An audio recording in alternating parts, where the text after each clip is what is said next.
بلوچستان کے علاقے قلات سے ہمارے گدروشیا پوائنٹ کے نمائندہ نائب اسرار مینگل کی رپورٹ کے مطابق پولیس لائن قلات میں ترقی پانے والے اے ایس آئی اور ایس آئی کے لیے پروقار تقریب کا انعقاد ہوا، جس کے مہمان خاص ایس پی عبدالرؤف بڑیچ تھے، جبکہ اعزازی مہمانوں میں علاقے کے قبائلی عمائدین بھی موجود تھے۔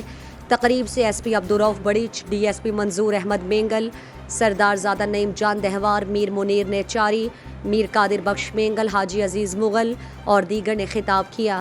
اے ایس آئی عبدالوہاب کو ایس آئی اور حوالدار غلام حسین، منظور احمد، اسپیشل برانچ حاجی فیض احمد، منظور احمد، عبدالحمید، میر غلام فاروق کو حوالدار سے اے ایس آئی کے رینکس لگائے گئے۔ تقریب میں سیاسی معتبرین، قبائلی عمائدین اور شہریوں نے شرکت کی۔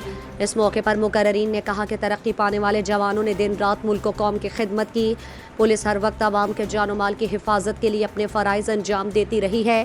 امید کرتے ہیں کہ وہ امن و امان اور علاقے کے لوگوں کی خدمت کے لیے اپنے آپ کو وقف کر کے اپنا فریضہ ایمانداری سے انجام دیں گے۔ مزید دلچسپ معلومات اور خبروں سے آگاہ ہونے کے لیے Gedrosia point Facebook page, Instagram, Twitter کو فالو اور یوٹیوب چینل کو سبسکرائب کریں۔ بیل آئیکن بٹن دبانا نہ بھولیں تاکہ مکران سمیت بلوچستان کی خبروں سے جڑے رہیں۔